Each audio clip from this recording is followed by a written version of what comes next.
Tender Rebel by Johanna Lindsey. Chapter 1. England, 1818. Are ye scared? Ninny. Rosalind Chadwick turned away from the coach window and the passing scenery she had been staring at for the last hour, without actually seeing. Scared? She was alone in the world now with no guardian, no family worth mentioning. She was on her way to an uncertain future and leaving behind all that was familiar to her. Scared? She was terrified. But Nettie MacDonald wasn't to know that, not if Rosalind could help it. Nettie was too uneasy herself, had been ever since they'd crossed the English border yesterday morning, though she too tried to hide it by turning querulous, as was her way.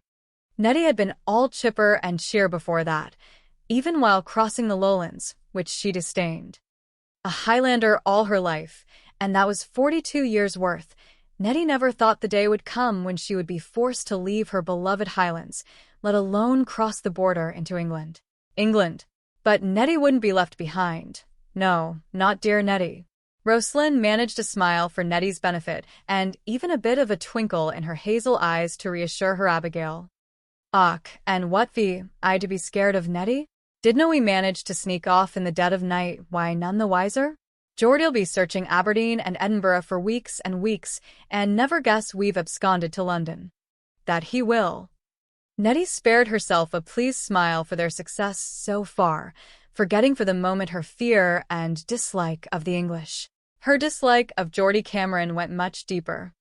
And I hope that devil chokes on his spleen when he realizes ye've escaped his foul plans, that I do.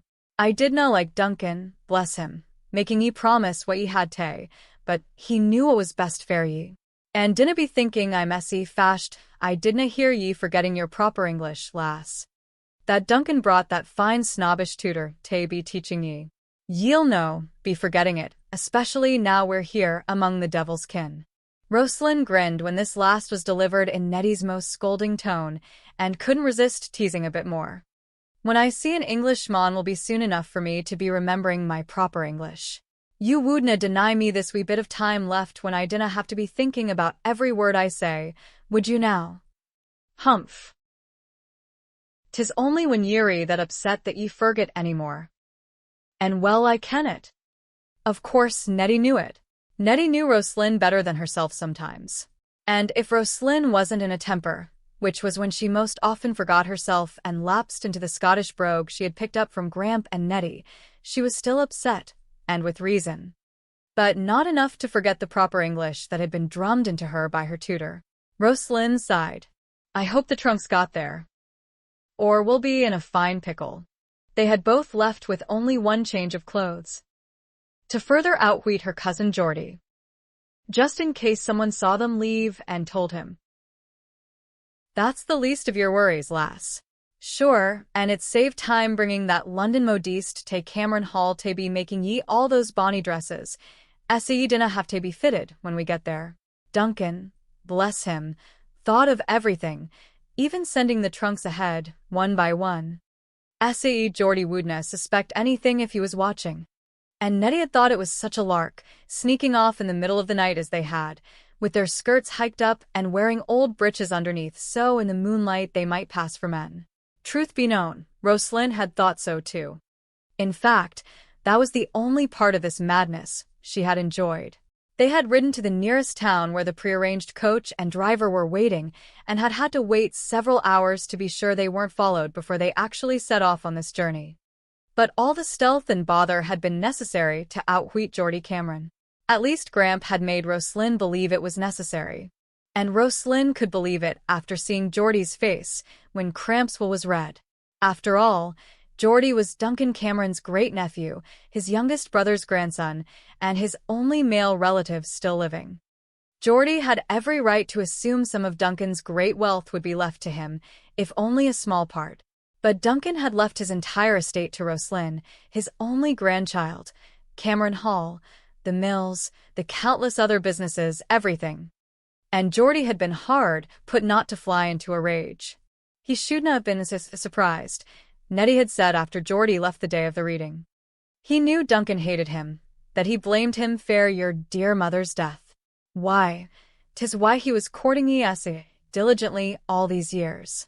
He knew Duncan leave it all to ye, and 'tis why we've nae time to lose now Duncan's gone.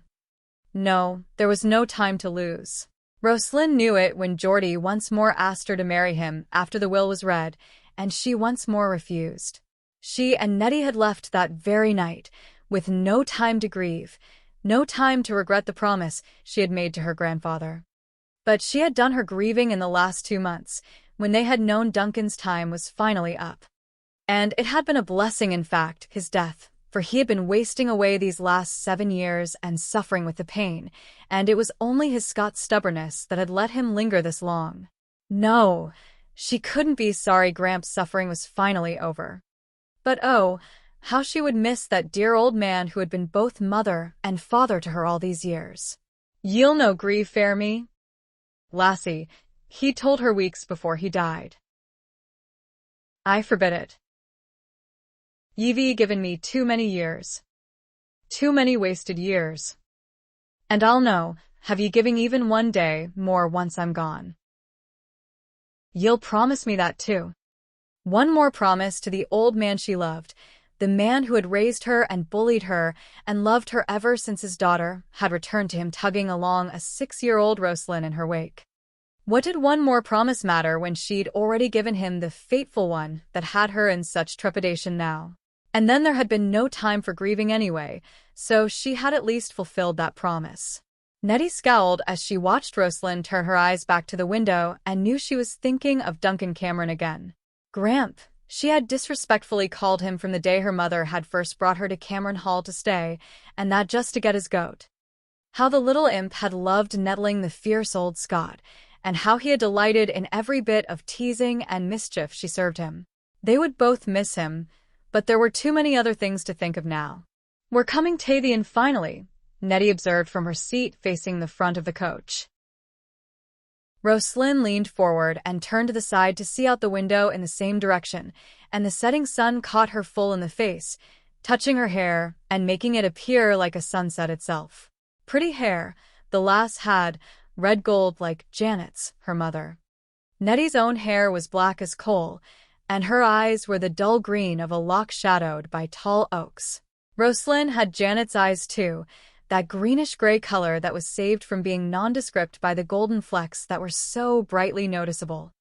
Come to that, everything about her was a lot like Janet Cameron before she had gone away with her Englishman.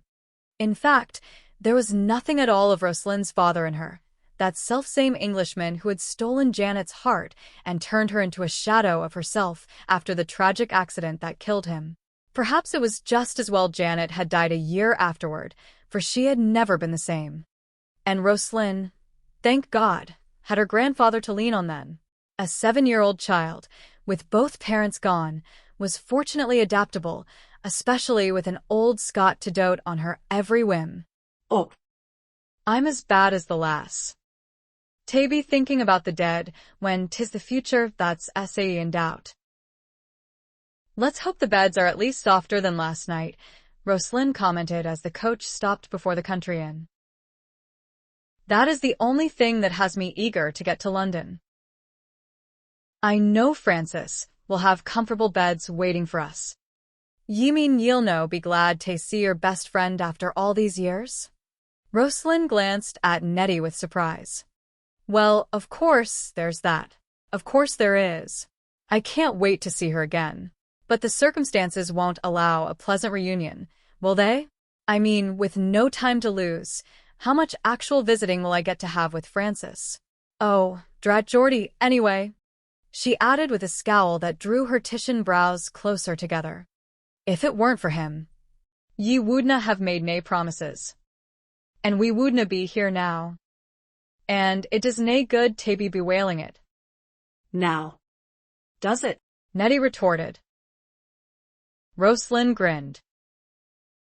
Who was bewailing what last night when she lay in a hard bed that wasn't fit for bedbugs? Let alone a tired body. Nettie snorted, refusing to answer that reminder, and shooed Rosalind out of the coach as soon as the driver opened the door and held up his hand for her. Rosalind's chuckle carried back to her Abigail as she walked ahead, Still thinking about it. And Nettie snorted again, this time to herself. "You know, Essie, all that ye canna stand a few nights' discomfort." Nettie? Lass, she thought, watching Rosalind's bouncy step that in fact made her feel twice her age at the moment. "The bed can be made of stone, and ye'll no say one word tonight, or ye'll never hear the end of it from the wee lassie." But then Nettie grinned, shaking her head. A bit of teasing was just what Rosalind needed to be doing to get her mind off the future.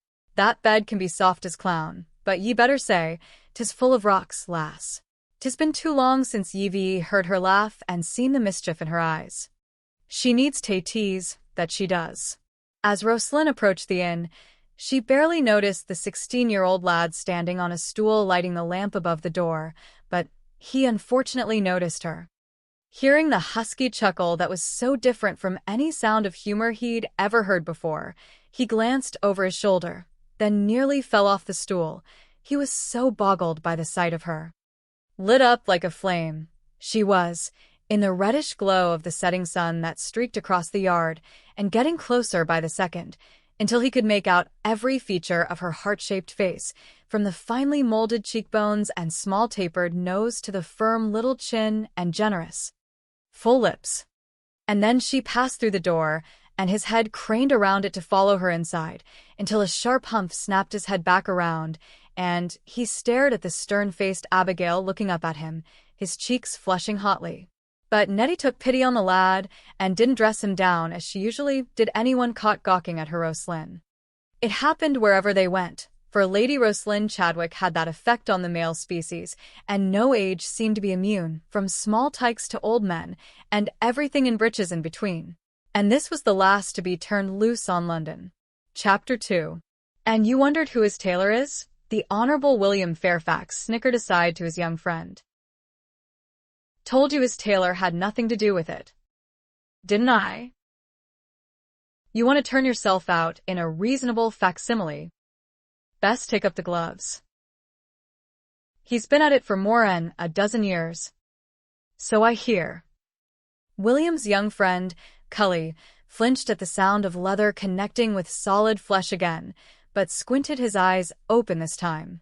He had closed them tight a few minutes ago, when the first dribble of blood had appeared from an abused nose. He shuddered now, for that same abused nose was gushing blood, and so was the swollen mouth below it, and so was a split brow above it. "No taste for it, Cully?" William grinned, eyeing his friend's green pallor. "Imagine his partner don't either, not today leastways." He chuckled here, thinking that funny. Now if Knighton would just climb in the ring with him, we might have something to wager on. He trained him, you know. Course, Knighton ain't come out ahead in the last 10 years, so I hear, though he does give the Lord a better showing. But then Mallory's winded now, so that'd even the odds some. But as they watched along with a few dozen other gentlemen surrounding the boxing ring, Sir Anthony Mallory relaxed his stance and turned to glower at the owner of the sporting hall. "Blister it, Knighton. I told you, he wasn't ready yet. He hasn't healed from the last time." John Knighton shrugged, though there was a definite spark of humor in his dark eyes as he gazed back at the disgusted pugilist he considered a friend. "I didn't hear any other takers, my lord, did you? Maybe if you let someone else win for a change, you'd find more partners to choose from for your exercise." There were a good many chuckles over that remark. Everyone there knew it had been a decade since Mallory had lost a match or let anyone get the better of him even in a few rounds of sparring. He was in superb condition, muscles honed to perfection, but it was his skill in the ring that made him so remarkable and unchallenged. The promoters, Knighton among them, would give their eye teeth to get him in the ring for a professional fight. But to a rakehell like Mallory, boxing was no more than a means of exercise to keep him fit and counteract the life of dissipation he enjoyed. His thrice-weekly visits to Knighton's Hall were treated in the same vein as his morning rides in the park, simply for his own pleasure. Half the gentlemen, there were pugilists as well, awaiting their turn to exercise in the ring. Some, like the Honourable Fairfax, just dropped by to watch the experts work out, though occasionally there was the opportunity to do a little gambling if any serious challenges were issued. A few others who were present were Mallory's cronies. They frequently showed up to watch him demolish the sparring partners Knighton had the misfortune to provide, being wise enough themselves never to get in the ring with him. One of them ribbed Anthony now. Nearly of the same height, but more on the lean side, Lord Amherst was a devil-may-care fellow whose gray eyes were more often than not crinkled with humor. The same age, but fair where Anthony was dark, he often shared the same interests, mainly women, gambling, and women. The only way you'll get someone to put his heart into it, Mallory, is if you cuckold some young Corinthian your size and force him to issue the challenge. With my luck, George, Mallory shot back. He'd call for pistols instead. And what fun is that? George Amherst laughed at the dry tone, for if not everyone knew that Anthony was unbeatable in the ring, they didn't know he was nonpareil on the dueling field.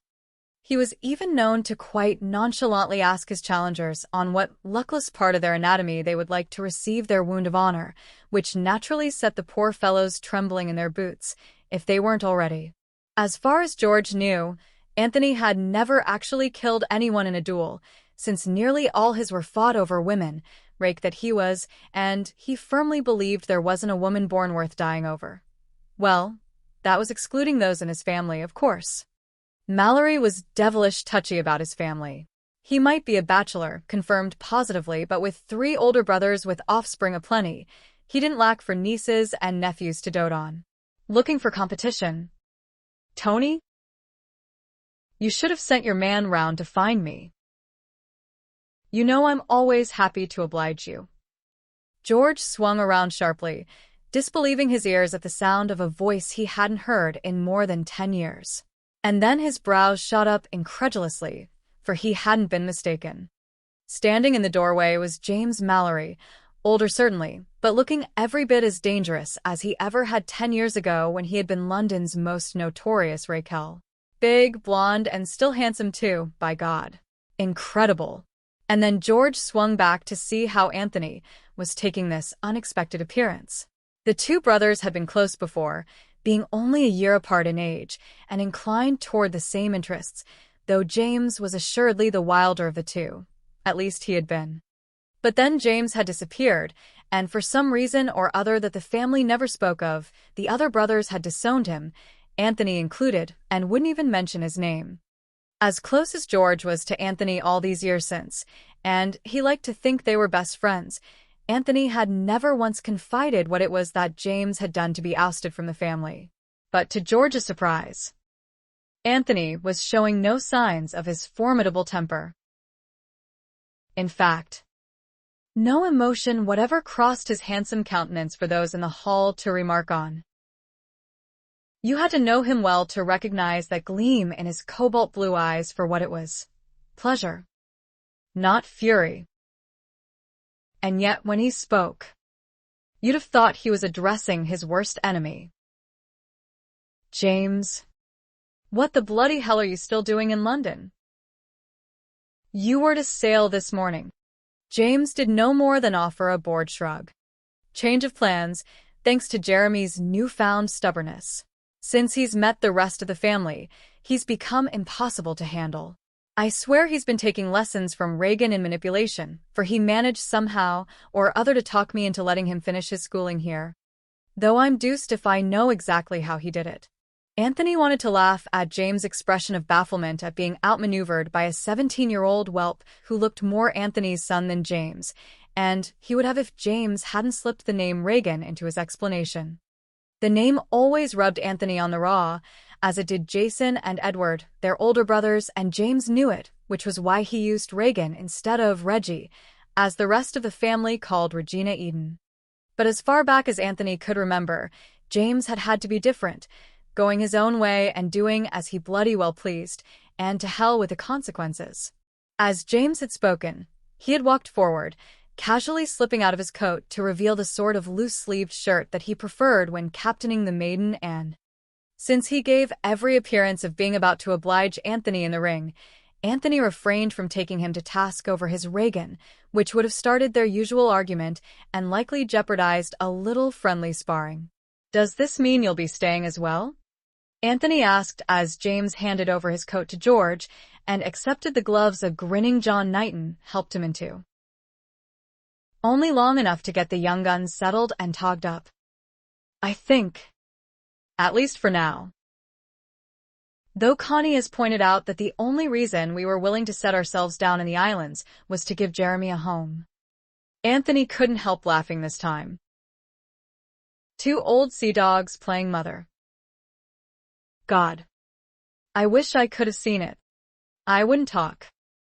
"Tony," James said, unperturbed by the taunting. "You played mother yourself each summer for 6 years. Didn't you?"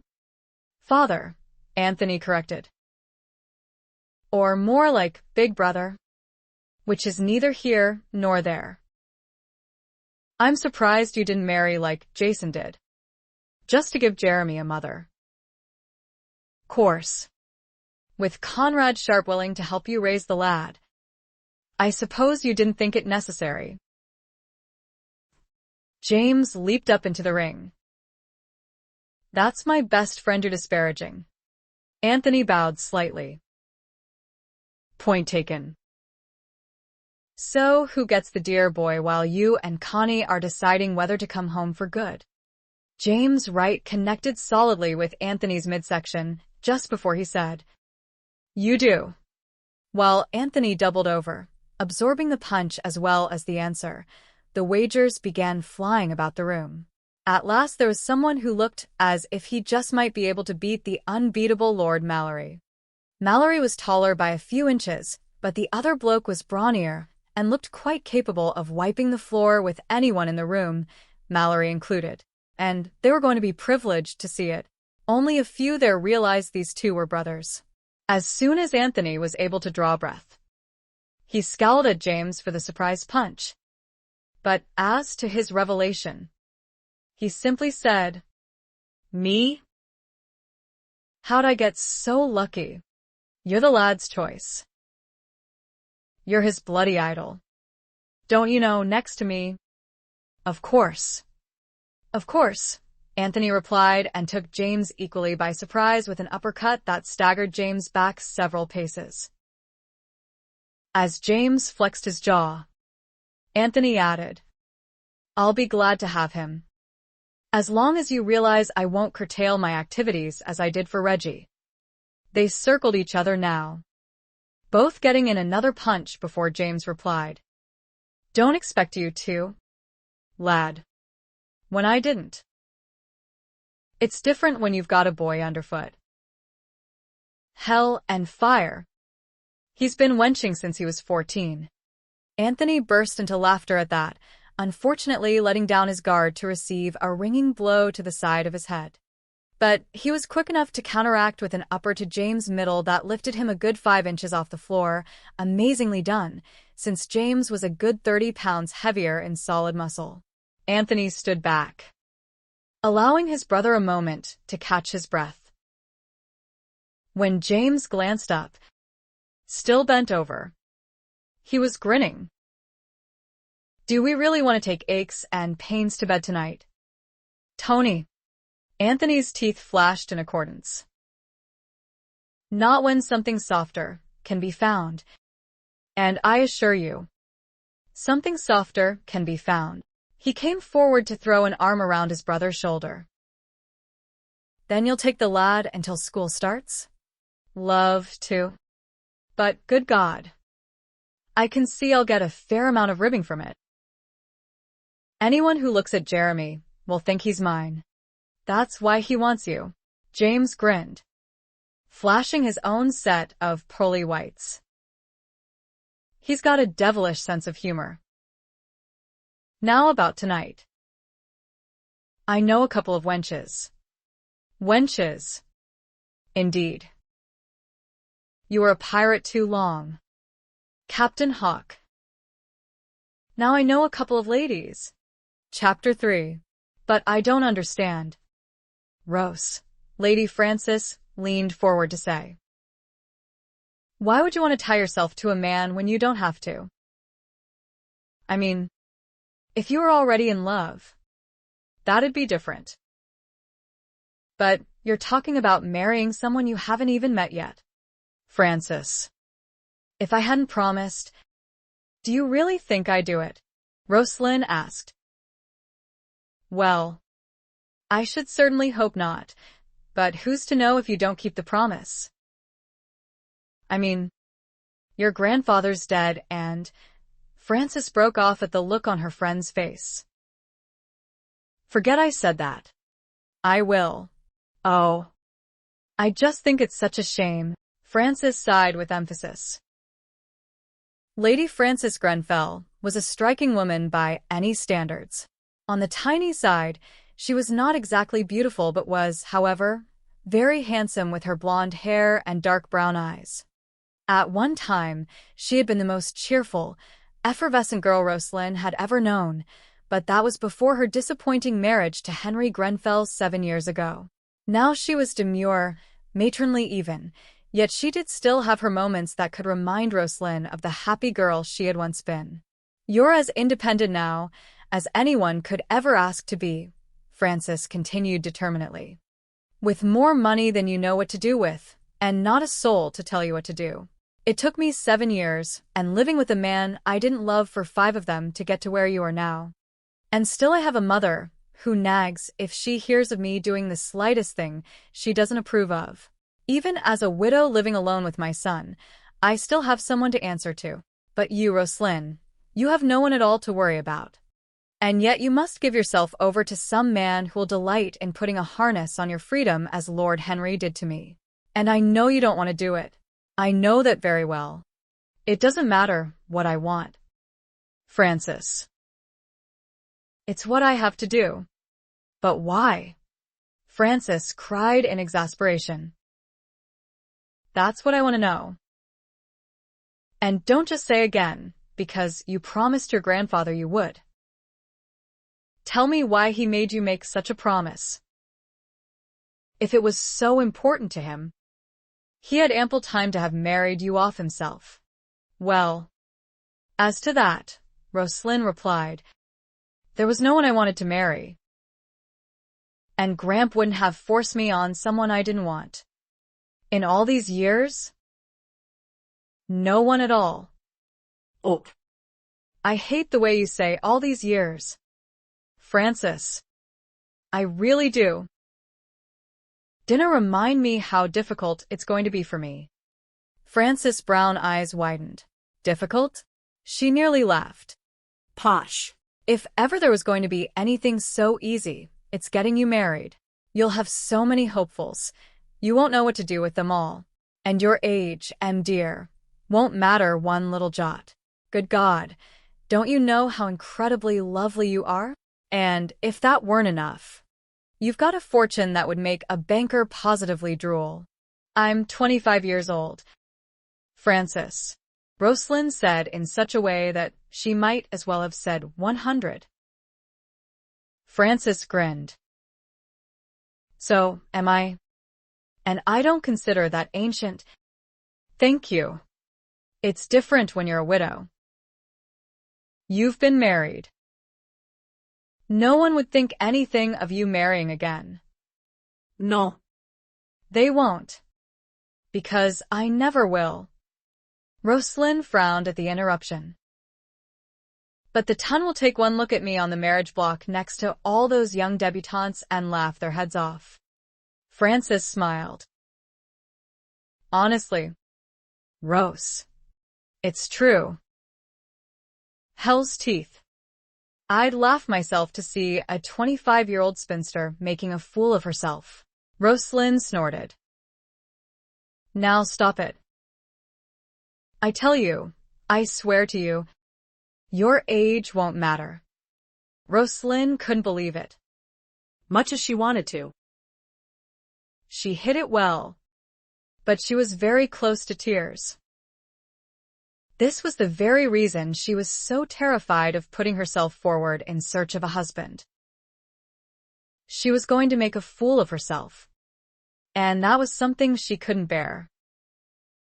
They'll think something's terribly wrong with me, because I didn't marry before now.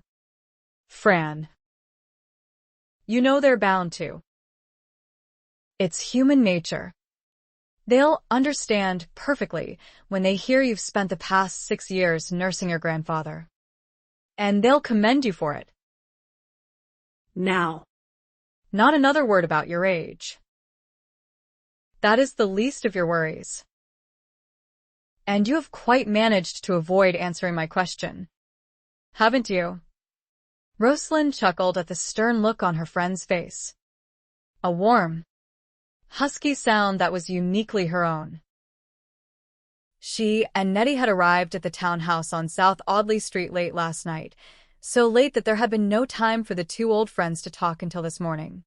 And it was an old friendship, one that had survived 12 years with only one visit in the last 10, and that was when Frances had brought her son, Timmy, to the Highlands for a holiday 4 years ago. Rosalind had other women friends in Scotland, but none as close as Frances, and none to whom she felt free to confide all her secrets. They had met when they were 13, when Gramp had carted her off to school in England to latify her, since he swore she was turning into a wee hoyden with no sense at all of her station, which was certainly true, for all that, but not very fair as far as she was concerned at the time. Rosalind had lasted 2 years at school before she was kicked out and carted back to Cameron Hall for incorrigible behavior. Gramp didn't scold. Fact was he had missed her too much and was glad to have her back. But he enticed one of the fine teachers away from the school to continue Rosalind's education, and there wasn't any mischief terrible enough to make Miss Beecham quit. Gramp was paying her too much. But during those 2 years in England, Frances and Rosalind had been inseparable. And if she hadn't had her own coming out when she turned 18, she had shared Frances through their letters. Through Frances, she knew what it was like to fall in love. Through Frances, she also knew what it was like to have a husband you didn't love. And although she never had any children of her own, there wasn't a single thing she didn't know about them, at least about a son, because Frances had shared every phase of Timmy's development with her. Rosalind had shared everything too in her letters over the years, though her life in the Highlands had been singularly lacking in excitement. But she hadn't wanted to worry Frances these last months with Gramp's fears, so she hadn't told her about Geordie. And how to tell her now? How to make her understand that this was not just an old man's senility to scoff at, but a very real and dangerous situation. Rosalind decided to start at the beginning. Frances, do you remember my telling you that my mother drowned in Loch Etive when I was 7? Yes. A year after your father died. Wasn't it? Frances said gently, patting her hand. Rosalind nodded, trying not to remember how desolate she had been from both deaths. Gramp always blamed his grandnephew, Geordie, for my mother's death. Geordie was a mean child, you see, always hurting animals and causing accidents that he could laugh over. He was only 11 at the time, but he'd already caused one of our grooms to break a leg, our cook to be severely burned, and one horse to be put down, and no telling what he'd done at his own home that we never heard about. His father was my mother's cousin, and when he came to visit, he always brought Geordie. And the day my mother drowned, they'd been visiting a week already. But how could he have caused your mother to drown? There was never any proof. Frances. The boat she took out was assumed to have overturned, and she was too constricted in her heavy clothing, it being winter, to be able to swim to shore. What was she doing out on the loch in winter? She had grown up on the loch. It was second nature to her to be in the water. She loved it, swam every day in the summer, and did all her visiting that could be done up and down the shore, both sides of the loch. If she could row herself, she'd have nothing to do with a carriage or a horse, no matter the weather. And she had her own little rowboat that was easy for her to handle. We both did, though I was never allowed to take mine out alone. But anyway, as good a swimmer as she was, she didn't make it out that day. There was no one to help. No one saw it happen. She'd planned to cross the loch that day, so likely the boat went down too far in the middle. It was several days later when one of the crofters happened to mention to Gramp that he'd seen Geordie down by where the boats were kept. earlier in the week. If Geordie weren't such a little devil for causing accidents, Gramp would never have thought anything of it. But the fact was, Geordie had taken my mother's death near as bad as I did, which was most surprising since he had never really liked my mother or me. So your grandfather thought Geordie had tampered with her boat? Rosalind nodded. Something that would have caused a slow leak. It would have been just the sort of thing Geordie would have laughed over, to have someone get a dousing and lose a good boat. If he did do it, I don't think it was any more than a nasty prank, one gone awry. I don't think he meant to kill anyone. Just get them wet and mad. He couldn't have known that my mother wouldn't have been rowing near shore. It wasn't often she crossed the loch. But still. Yes, still. Rosalind sighed. But Gramp could never prove it, and so what could he do? The boat was never found to show it had been tampered with. Gramp never trusted Geordie after that, never let him come to the hall, but that he put one of the servants to following him. He hated him, Francis, deep down. Yet without telling his father what he suspected, he couldn't deny him his home. But he swore Geordie would never get anything out of him, and he was emphatic about that. When Geordie's father died, he left him only a small inheritance. Gramp knew Geordie resented him having so much, while Geordie's side of the family had so little, but that came with Gramp being the oldest son and inheriting the Cameron wealth. And Gramp knew, for certain, Geordie wanted the money when he asked me to marry him. You do yourself a disservice there, Rose. You don't have only money to recommend you. Rosalind waved that aside. The fact was that Geordie had never liked me, Francis, even as we got older, and the feeling was more than mutual. He resented me, you see, being Gramp's closest relative. It wasn't until his father died and he learned how little was left him that he did a turnabout and became Mr. Charming to me. But you turned him down. Francis pointed out the obvious. Of course I turned him down. I'm not a stupid looby who can't see through false flattery when it's poured on with such ruthlessness. But he didn't give up. He continued to pretend a great love for me even while I could see the cold hatred in his icy blue eyes. Very well. Now I have all that. I still don't see why you have to rush onto the marriage block. With Gramp gone, I've got no protection. I wouldn't need protection, but for Geordie. He's asked me to marry him too many times. You see. He's made it clear, in every way, he wants the Cameron wealth. And he'll do anything to get it. But what can he do? Rosalind snorted in disgust. I thought nothing. But Gramp was wiser. Francis gasped. The money wouldn't go to Geordie if anything happened to you. Would it? No, Gramp made sure of that. The thing is, Geordie can force me to marry him if he can get his hands on me. There are ways, drugging or beating, or even an unscrupulous person. And there'd be no signing of the marriage contract that Gramp had drawn up for me. Geordie would have control of everything if he could manage it, and as I said, it would only take his getting his hands on me. Once I'm his wife, he'd have no use for me, would he? In fact, he daren't keep me around to tell all that he'd done.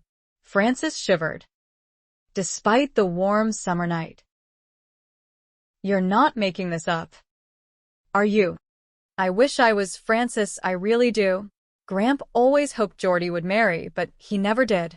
Gramp knew he had just been biding his time, waiting for the day I'd be left alone with no one to protest very loudly if he forced me to marry him. And he's too big for me to fight. Even if I am right-handy with a dirk and keep one in my boot. You don't. Oh. I do. Gramp made sure I knew how to use it too. But what help would a little dirk be if Geordie hired help to abduct me? Now you know why I had to leave Scotland so quickly. Why I'm here. And why you want a husband. Yes. That too. Once I'm married, there's nothing Geordie can do. Gramp made me promise I'd marry. And quickly. He planned everything. Even my escape. Geordie will search Scotland first before he looks for me here. So I have a little time to choose someone. But not much. Dash it all. It's not fair. None of it, Frances said with feeling. How can you fall in love in such a rush? Rosalind grinned, remembering Gramps' stern admonishment.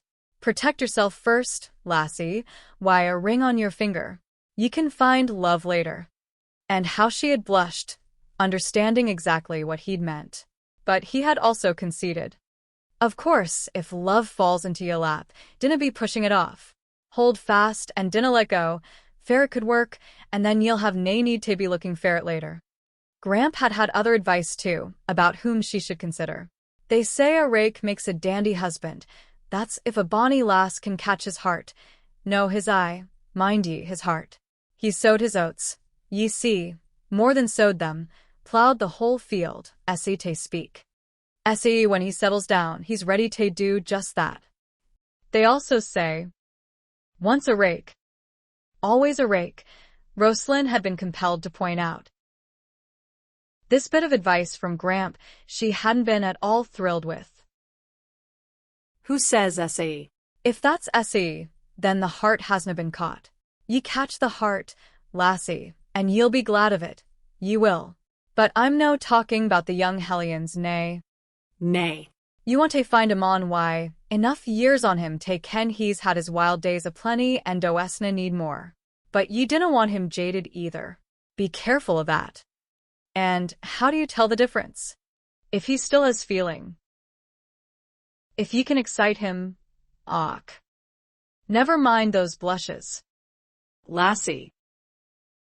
You'll be exciting more young bloods than ye'll ken what to do why. And enough rakes as well. SAE you'll have plenty to choose from. But I don't want a rake, she had insisted. Ye will, Duncan predicted. Happens they're the ones the lassies canna resist. Just make sure you get the ring afore ye allow. Gramp. He snorted at her exclamation. If I dinna tell ye, who will? Ye need to ken how to handle such a mon. With the back of my hand. That's how. He chuckled. Now. Hinny. Yuri no being open-minded about this, he cajoled her. If the mon attracts ye, and sets your heart ta fluttering, are ye going to ignore him simply because he's a rake? Yes. But I tell you they make the best husbands. He had turned to shouting in the face of her stubbornness. And I want the best mon fair ye. Even if ye willna have much time to find him. How in the blue blazes do you know? Gramp? Just tell me that. If you can. She wasn't angry. Just flustered. Gramp didn't know she already had knowledge of rakes through Frances. And as far as she was concerned, they were to be avoided like the plague. I was one myself. And dinna look SAE surprised. I'd had 16 years of plowing the fields afore I met and married your grandmother. And I was faithful to the lass until the day she died. An exception. One exception. Certainly not enough for Rosalind to change her mind about that particular breed of gentleman. But she didn't tell Duncan that. She let him think he had made his point. Still, this was one part of his advice she wouldn't follow, and so made no promises about. To Frances and her question about love, Rosalind shrugged. If it doesn't happen right off, then it doesn't. You managed to live through it. Frances frowned. I had no choice. I'm sorry. I shouldn't have reminded you of that. But as for me, show me a fine-looking fellow who isn't too much of a skirt chaser, and he'll do nicely. If I think I can like him, that should suffice. And then she grinned. After all, I have my grandfather's permission, suggestion even, to find love later if I don't get it in my marriage. He would you. Rosalind chuckled at her friend's shocked countenance. Let me find the husband before I start thinking about the lover. Just cross your fingers for me that they turn out to be one and the same. Chapter 4. Well, young gun? What boring bit of nonsense have you to impart? Will it do? Anthony leaned casually against the door jamb, watching Jeremy survey his new room with obvious delight. Hell's bells. Uncle Tony. Stop right there. Anthony put on his most unnerving scowl for the lad's benefit. You can uncle my brothers to death if you like, but a simple Tony will do here. Thank you. Jeremy smiled widely, not at all intimidated. It's great, Tony. It really is. The room. The house. You. I can't thank you, and then don't. Please, Anthony cut in quickly. And before you go on with this bloody hero worship, be apprised I'm going to thoroughly debauch you. Dear boy. Serve your father right for entrusting you in my care. You promise?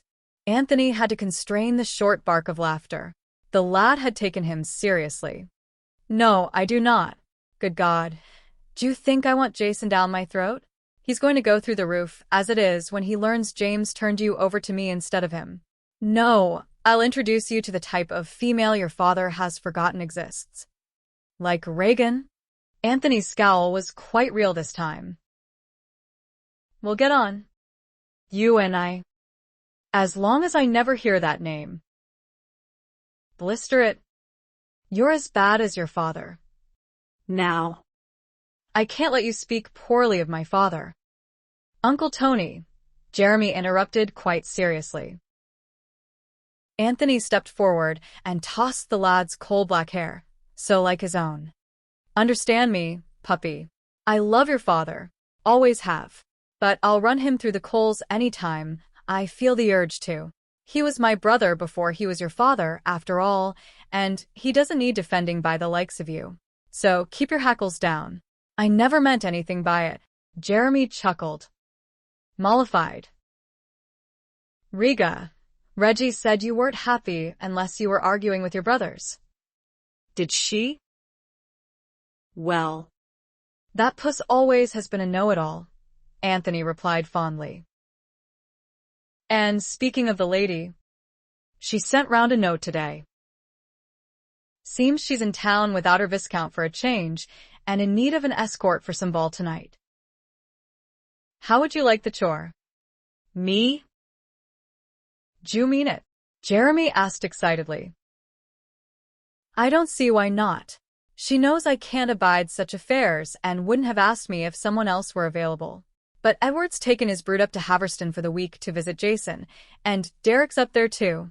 So that unfortunately leaves you and me the only Mallorys in town she can prevail upon, unless, of course, we foist the chore on your father.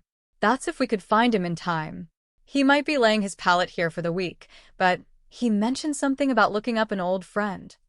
Sarah, Jeremy supplied, blue eyes twinkling. She works in a tavern down. Spare me the details. You wouldn't catch him going to a ball anyway, even for his favorite niece.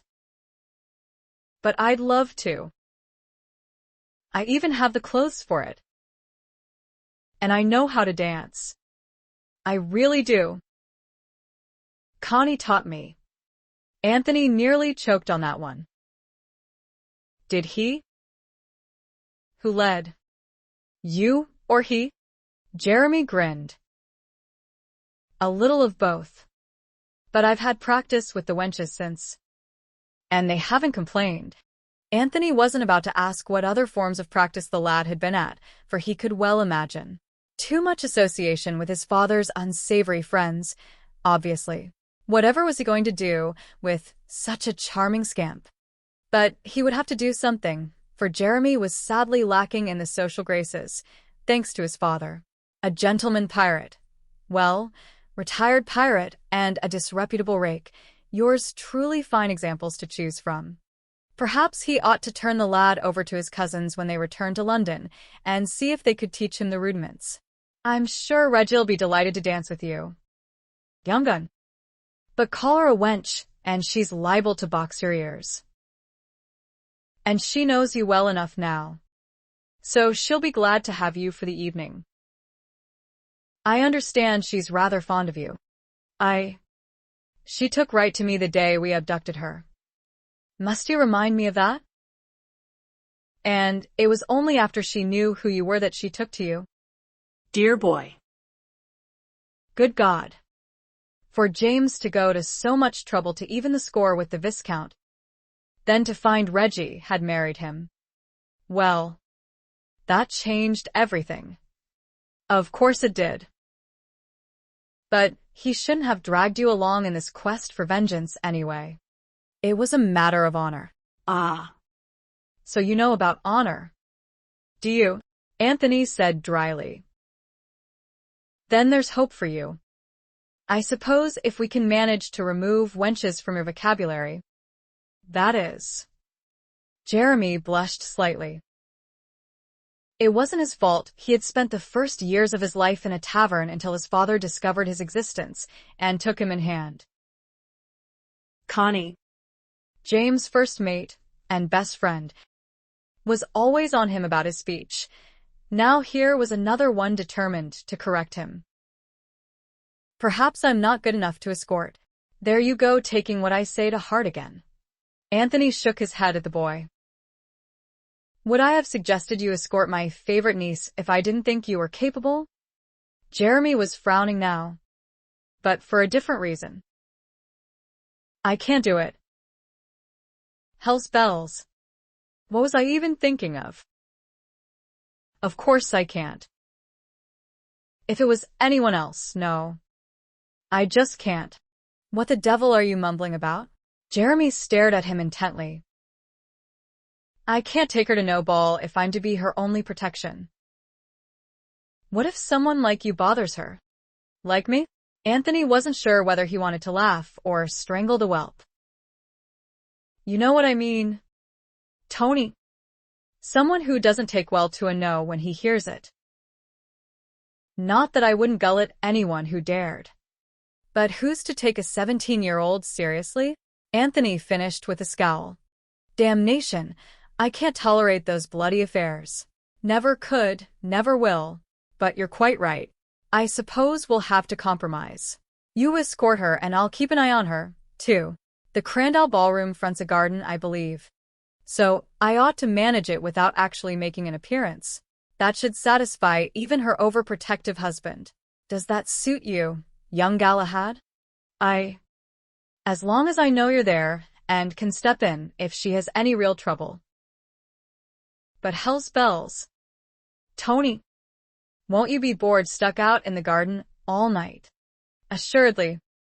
But I suppose I can suffer it for one evening. You don't know what the alternative is should I actually show up at one of these affairs. And don't ask. It's the bane of my life. But it's the life I choose.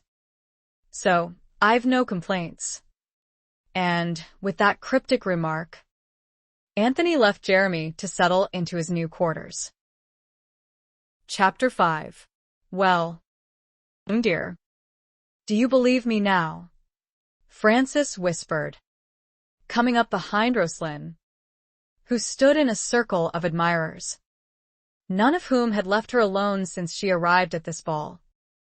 The third such affair in as many days. The question was innocent enough, if anyone had heard, but no one had. Though the eyes of the gentlemen present returned continuously to Rosalind in her teal satin gown, their attention was momentarily engaged by a friendly argument about some race that was supposed to take place tomorrow.